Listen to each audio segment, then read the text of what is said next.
What's going on, guys? Welcome to another edition of the NarikChase channel. I'm your boy NarikChase. In this video, we are enjoying another streamlined podcast.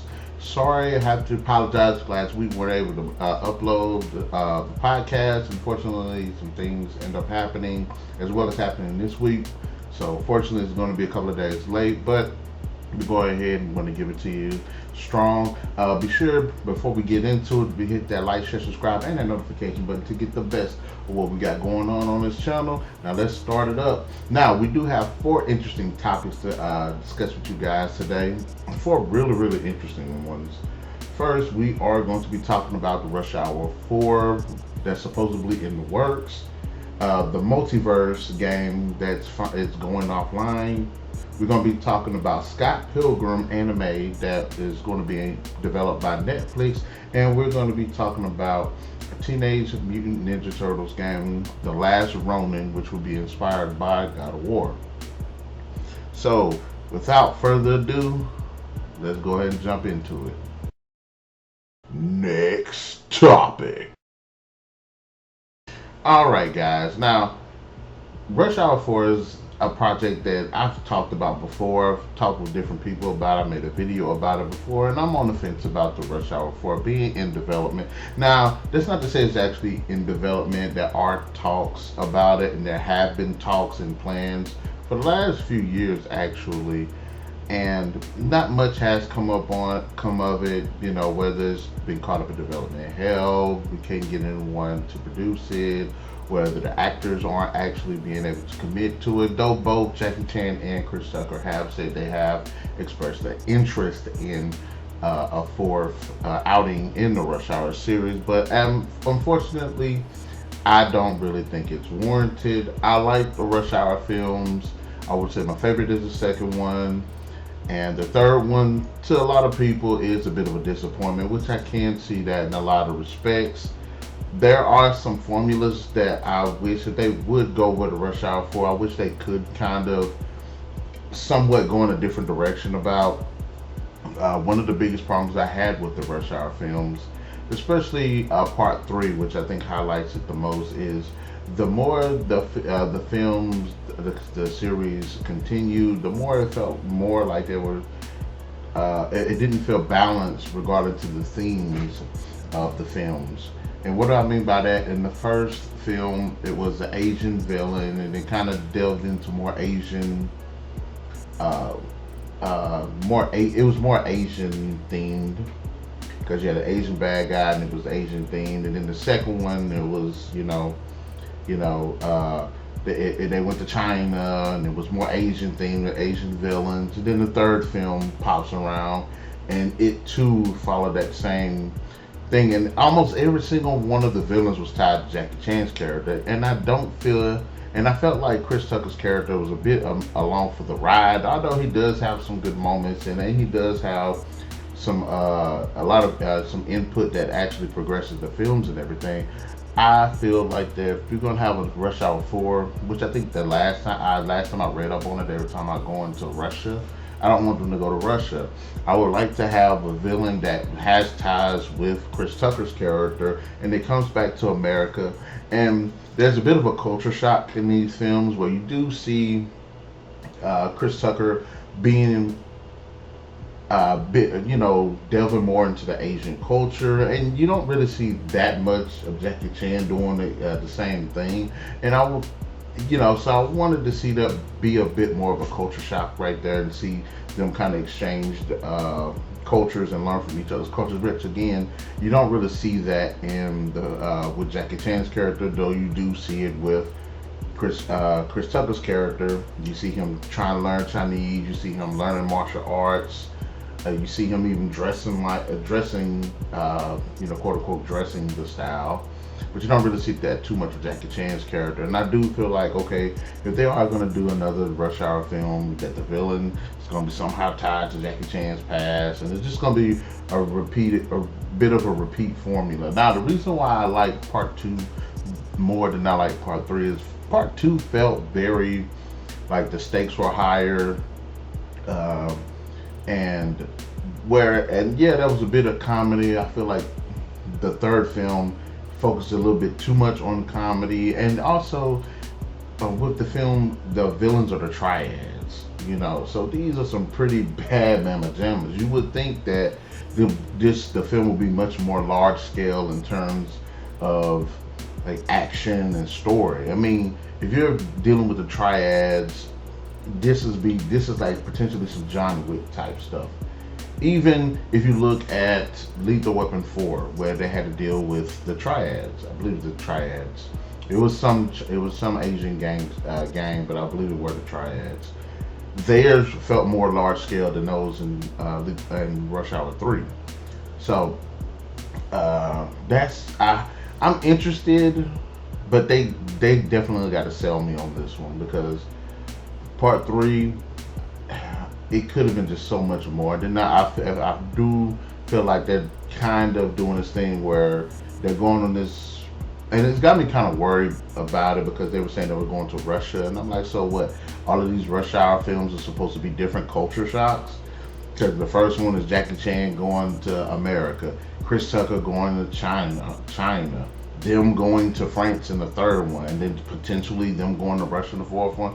I think that's the gimmick is a little bit over at this point. So every movie they're going to go into a whole new, totally different city and country, and like, I don't want to see that. If they're going to do that, I will want them to focus back on America, have some jokes here or there, be less jokey, have them engage a bit more in each other's culture and stuff, rather than Chris Tucker acting more, in the Asian thing, somewhat Asian culture. Have Jackie Chan act a little bit more like he's from America, or some symbolism of it. And also another thing that kind of worries me is that these two aren't young anymore. Especially Jackie Chan. Jackie Chan, I think, is maybe 20 years Chris Tucker senior, 20 years or something like that, 15, something like that. Jackie Chan is, he's in good shape and everything, but he is surprisingly in age. And it's like, at this point, it's like, can he keep up? Do we want to see him sit here jumping off from buildings and doing all these crazy stunts and doing all these fights? I mean, I've had an issue with Harrison Ford being in the newest Indiana Jones film, and I kind of had an issue with it in the previous Indiana Jones film. And I was thinking to myself, why would I want to see an old person? Even Michael Keaton returned as Batman. I was like, I don't want to see an old Batman. I don't want to see some old guy doing all of these stunts and stuff. I just don't think it'll work, man. And this just gets me. Like, I like a good idea, and if the idea is good enough, I can see potential for continuation with sequels and even potentially prequels if it calls for it. But I don't know if I'm burned out on Rush Hour, or just the idea of it at this point. It's like, how much more story can they tell? Like I said, I like the chemistry between Chris Tucker and Jackie Chan, and I'm just worried that this will feel like just a cash grab. Hollywood's on tumbling off a cliff right now with ideas, because they try to remake things and do sequels. And again, I'm not against remakes and sequels, but this one, I'm not sure. I'm on the fence about a Rush Hour 4. If they get the right person to write and direct, maybe we can have something. But as of right now, because right now, Jackie Chan, I believe, is still making films. Chris Tucker's in the new Nike film, but I'm like, how many movies has Chris Tucker actually been in since really, outside of Rush Hour? You don't really think of Chris Tucker. And he really blew up early 2000s, pretty much in the 90s and early 2000s, but you don't really see him really much in anything anymore like that. So I don't know if this is something that'll benefit Chris Tucker, because he's not really in movies like that, making movies like that, or just passion project, just to continue the story of Rush Hour, which again, I think it can work. We just need the right people behind it. It has to be a good story. And again, I don't want it to be this thing where it's supposed to be based on culture shock. Every film is supposed to be a different country and everything. I would like for it to just be a good story involving these two characters that have respect for each other, and they're dealing with what they're dealing with. Next topic. All right, guys, let's go ahead and jump into the next topic. We are talking about the MultiVerse, WB's MultiVerse game, which is going to be going offline in June. Technically, the MultiVerse game was never really a full-fledged game. It's pretty much been in beta since the game actually came out. It will be removed from the digital stores starting in April, which is this month, which I'm glad. I think we actually do have the game up in there because, to be honest, it's actually a really fun game. It's fun. The gameplay mechanics are good. I like the character roster they have. I do not like the whole. Look, I'm all for free-to-play games and I'm all for fighting games, but I don't think free-to-play and fighting games work really well. I love. The one that comes to mind is Killer Instinct that came out in 2013 with the Xbox One. Really enjoyed the game, and I just felt that the game was lacking so much because the game is basically, it was bare bones. You had a few characters. It had some modes in it, but not enough to make me want to invest in it. Now it's like when Mortal Kombat came out. You had a fully fleshed out game, fully fleshed out story. You had a good roster of characters, and I even went out to buy the DLC and the DLC characters because I liked it. And I feel like free-to-play games would benefit more if they would do that, because you do have a fan base that wouldn't mind paying $60 for an entire game and the extra to go with it if it's done right. And I do feel like, the fact that there's no offline mode, although it is a quote-unquote offline, quote-unquote, which is actually basically a training, which is stupid. And even with local, that's not as good as it should be. But a game like this is, and the thing about it is, games like this that are online, and that they constantly have to have the server and everything. That if it's got the money behind it and it's got the talent behind it, it's cool. It's great. But if you do not have good direction, if you don't have the financial backing behind it, it can be a bit of a chore, especially since it's such continuous amount of effort that you have to put in it. Again, this isn't just like you just drop a game out and then patch it up. There's a lot of other things you have to that go into it. Now, the game was now it says and I'm looking at Shack News and I'm seeing a couple of things, but here you go. The training room and local matches will be available along with all the characters and cosmetics players have on their account. I'm interested because it's like, okay, if we can go offline like this and I already have the game, will I be able to buy more characters? Will I be able to buy more cosmetics? Not that I buy cosmetics anyway, but characters, if I think that they're worth it, fine. While online modes and matchmaking will be unavailable. Now, see, the problem with that is because this game is designed the way it is, you're not going to be able to get the full enjoyment out of it.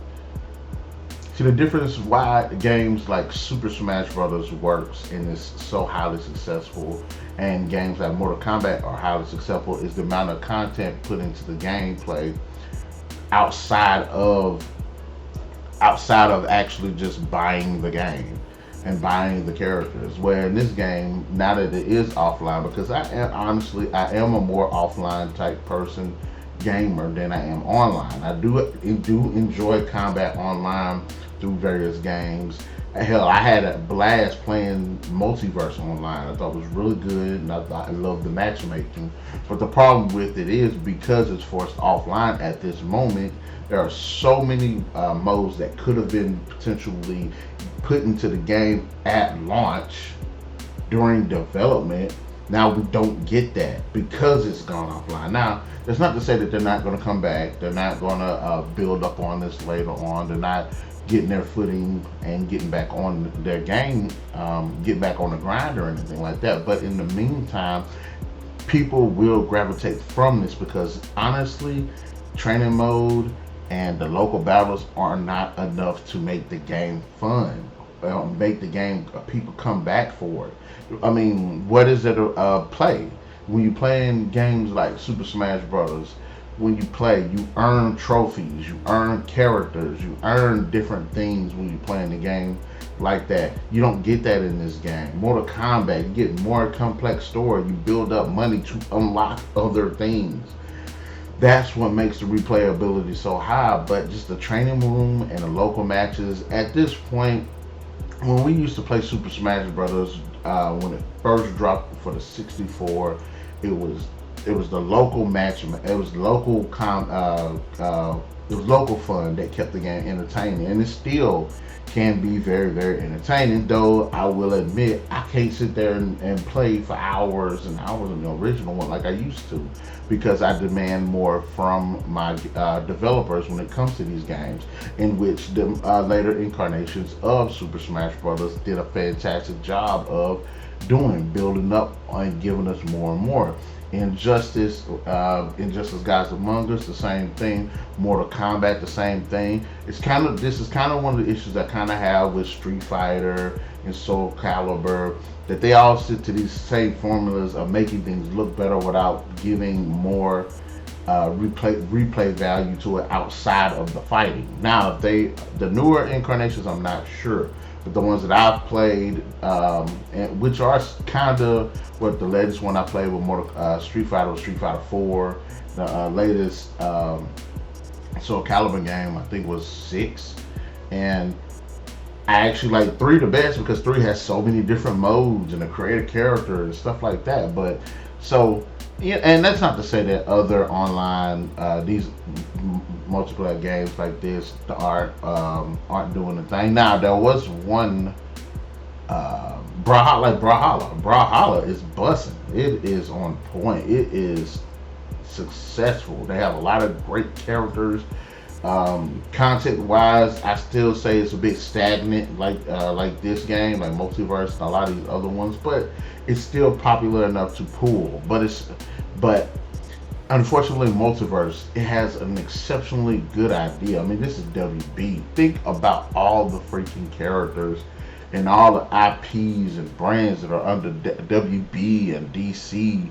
And you telling me you cannot get it right in terms, but I don't know. I saw this, I've always been worried. That's one reason I do not like, I've never liked any game to be online only like this, or just like an online service like this. One of the issues I had with Fallout 76 and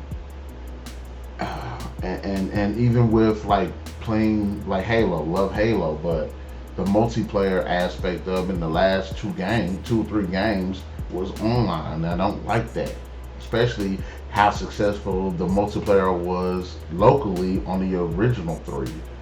But I think this still has potential. I will be on the lookout for it. I wish that they, with the model that they do have, I wish they would just change it up.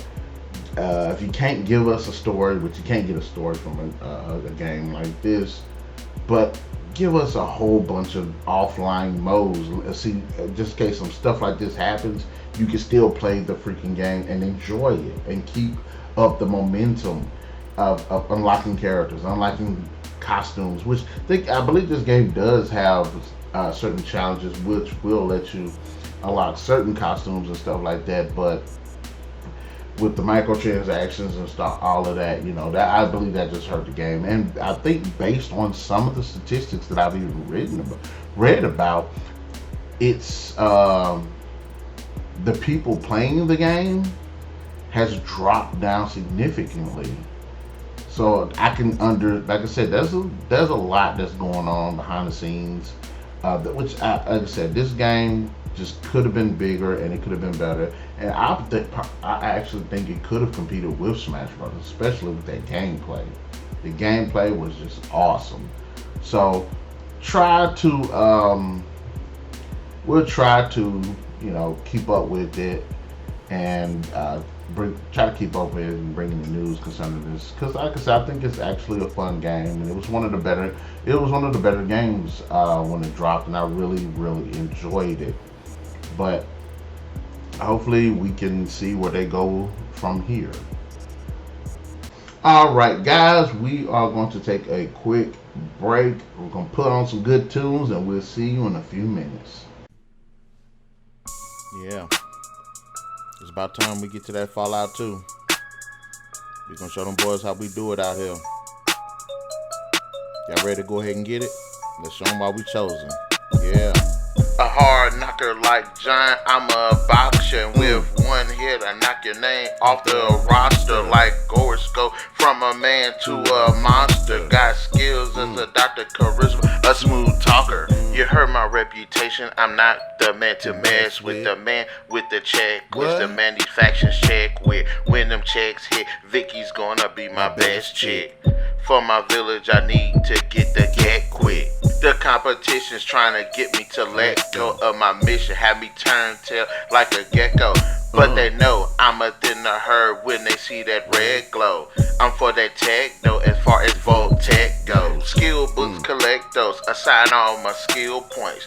Get my sneak on so I can easily steal coins. I guess I understand the brotherhood of steel's point to free the slaves once I burn down the slavers guild joint. Have you geckos linger in these caves that are toxic? Eating foods with chopsticks, cracking all these lockpicks. Try and stop it, and I'll make you watch the clock tick. Overhead like a vertebrate in the cockpit. Letting me spit these facts like rads from a floater. I'll burn everything I touch like rad exposure. I'm at Becky's trying to get with the owner. Hey Rebecca, my Kama Sutra isn't mediocre. No ill effects can knock me off my perk game. No way you survived this fight without the first aid. You could have avoided all of this the first place had you sought refuge when you felt the earthquake. They jealous how I floss my Pitbull 2000 when I bring that minigun and the rounds to shoot the crowds with. They learned that I'm not the man to mess around with. With them critical, feel them hit points 2000. This outdoorsman is hunting these wanna-mingos. Like Sully, hard for me to understand your lingo. Unarmed when I enter your domain and bring no guns and bullets. I'm a beast when I swing though. These boys are weapons, gotta keep my hands wrapped. And like a death claw, every time my hands clap. Get my grip clamped harder than a Venus man trap. Me surrender? Who on earth would demand that? Yeah. I hit that bad boy hard today, yeah. We took it back to that Fallout 2. Them boys don't know nothing about Fallout 2. They don't know nothing about that old school. I had to show them today though.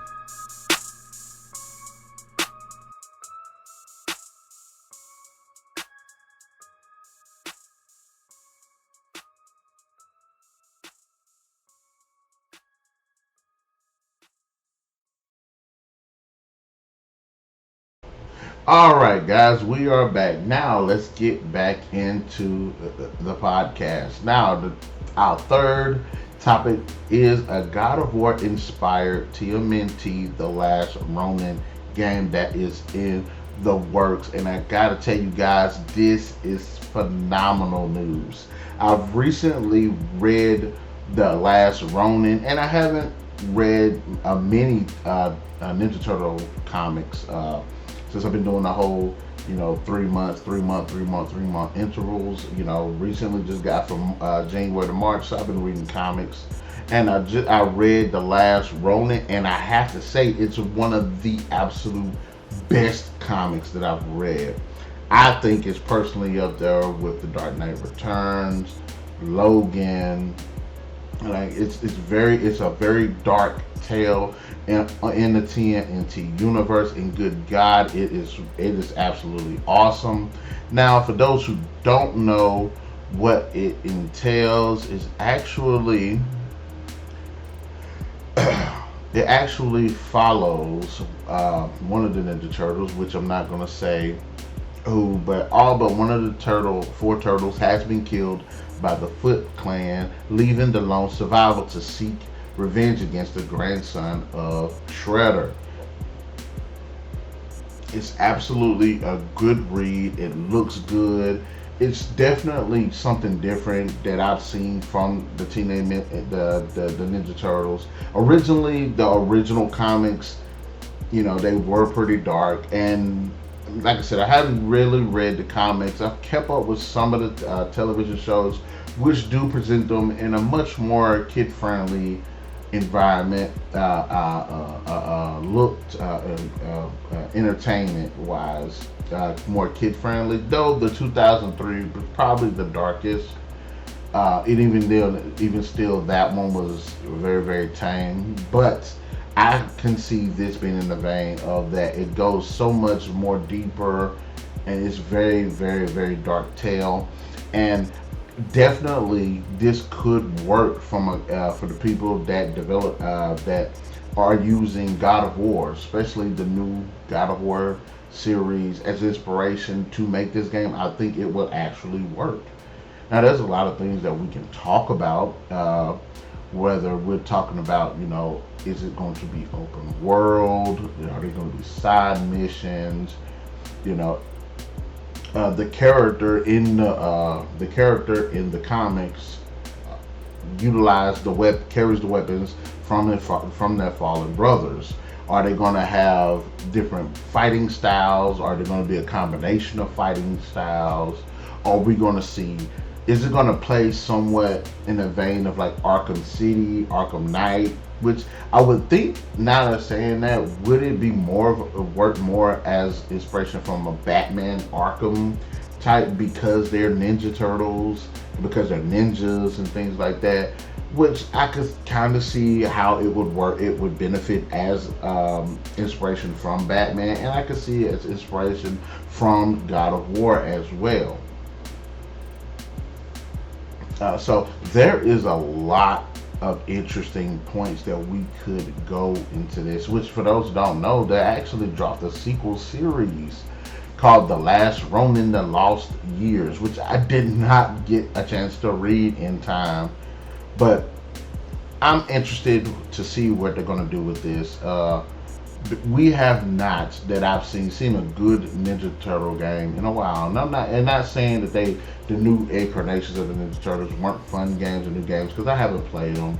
The last Ninja Turtle game that I played was Turtles in Time, and I did play one on my phone, but these mobile phone games ain't really much of nothing, especially when you hit the auto and let them do their thing. But I think this will be a good direction for the Ninja Turtles in video games. I haven't seen a good, just like awesome one. I know I had the video. I believe I had made a video a while back about a fighting game, which I want to kind of go back and update that, of how we could make a good fighting game for the Ninja Turtles using, based on what them being in the Injustice games and the Injustice 2 game, how they could have a Ninja Turtle fighting game. And I think, again, this will be a good idea, especially an open world game where you utilize stealth, where you utilize different weapons and different fighting techniques to take on these different villains. Would we potentially be able to play as other characters? Really, there weren't that many characters. In fact, now this is kind of interesting, because when you play a game like this, no, I didn't play. Let me take that back. I played the new Ninja Turtle game, the shell collection, whatever it was. That one was actually pretty fun, but as like a more modernized take on the Ninja Turtle games, that's what I was going for. But this is going to be focused on one character. Are they going to be doing like a skill tree or something like that? I think they should go with that. I think they should engage in, like contracts or something like that. I'm interested. I'm very, very interested. I like I've liked what I've seen with the. I really enjoyed the comic. I thought it was just fantastic, and maybe it's because of me, because I like my characters in comics to die. Now, I'm not saying like they just get killed off for no reason, but if they die and it propels a story, I can get behind it. That's why I like this one so much. I'm like, I want to see my character. I want to see stakes. I want to see, good stories, very hard driven ones, and I think this one definitely did a good job for me. Now, I did like the TMNT universe comics too. I thought they were pretty cool too. A little weird, but cool too. But I really enjoyed this one. I really enjoyed this one. Them making a game of it. They can get the right people behind it. I'm for it. Like I said, I think it would benefit more if it was Batman, but if God of War, especially with the new God of War, I am for it. Next topic. All right, guys. Lastly, we're going to be talking about the last topic today, and it's going to be an exceptionally good one. Now, I have to say, Scott Pilgrim versus the World, which is a film that dropped in 2010, is one of my favorite comic book films of all time. Now, it is based on a comic series called Scott Pilgrim, a series of graphic novels which were written and drawn by Brian Lee O'Malley, and I love those. I ended up reading those after I watched the movie. They're freaking weird. That's some weird ass comics. Good God. But they're funny, they're fun, they have some provocative moments. The characters are definitely awesome. Not only are the good characters awesome, the bad guys are actually really good too. And they get a surprising amount of quote unquote screen time in the graphic novels for you to get to know who they are. And a lot of them even were so cool. I actually wanted to see more of them. You understood some of their motivations and stuff like that. You understood why they were doing the things they were doing. And ultimately, it's probably one of my favorite series that I have read. Now, for those who don't know, Scott Pilgrim follows a slacker musician named Scott Pilgrim who falls in love with an Amazon delivery girl named Ramona Flowers. But in order to date Ramona, Scott must first defeat her seven evil exes. And it just goes to just crazy adventure of Scott going into battle with with her exes. The story is crazy. It's nonsensical. I did play the video game. I sucked at it, but it's probably because it was just me. And my friends ended up playing it all together, and I kept getting beat because it was just me, and I didn't have no help or anything like that. But I need to go back and play it. Unfortunately, when I went back to go actually get the game to play it again, it was taken off the Xbox store, which freaking sucks. But what's good about Scott Pilgrim is the fact that Netflix has actually announced that they're going to be making an anime for anime adaptation, which I think actually works because the books play up pretty much like a manga do. There's a lot of over-the-top action in it. Yes, it does feel like a written out, drawn out version of a video game. And even if you look at the film, there are anime moments in it, there are video game moments in it, and I think that is perfect formula for an anime, and I think that is definitely a good direction for Scott Pilgrim. Definitely, and it's going to be a series, so hopefully they flesh out the characters more than what the movie did. I was actually surprised, since I seen the movie first, I was surprised at how fleshed out the characters were in the graphic novels compared to the movie. But I think an anime series would definitely work. It's definitely got over top. It's got the humor, it's got the action, the characters, the deep dive. And another good thing about where they're going with the anime is the fact that they're going to get the cast from the film to voice the characters in the anime, which makes it even better. I liked Michael Cera as Scott Pilgrim, Elizabeth Winstead, Ramona Flowers would totally marry the chick. And there's just a really good cast, Kieran Culkin which I didn't know that was Macaulay Culkin's brother.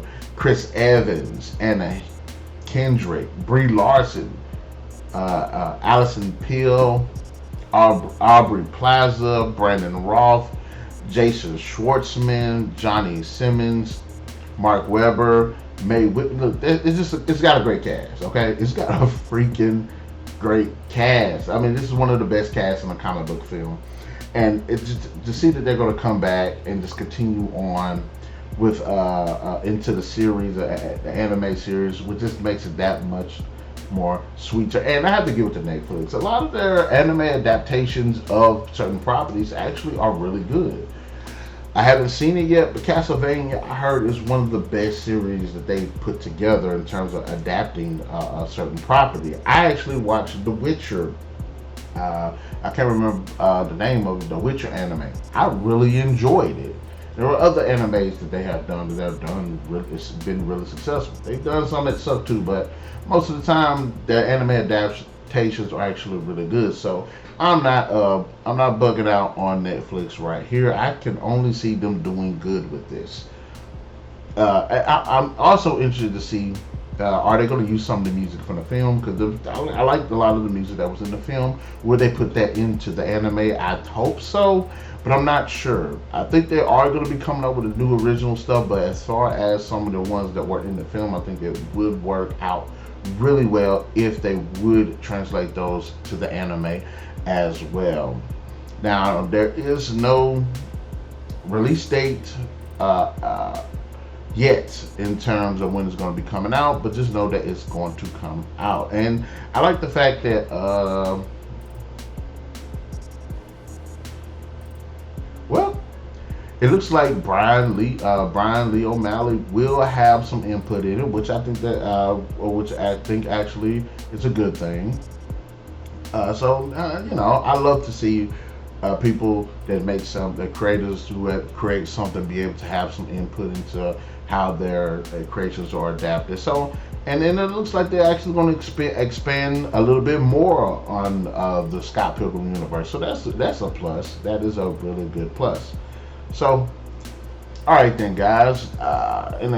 We talked about some really good subjects: Rush Hour 4, MultiVerse going offline, Scott Pilgrim anime, and the last Ronin video game being in development. In the comment section below, guys, let me know what your thoughts are. Do you agree with any of my points? Do you think any of these will be any good when they drop? And if there is some information that I didn't mention, be sure to leave it in the comment section below. Be sure to hit that like, share, subscribe, and that notification button to get the best of what we got going on this channel.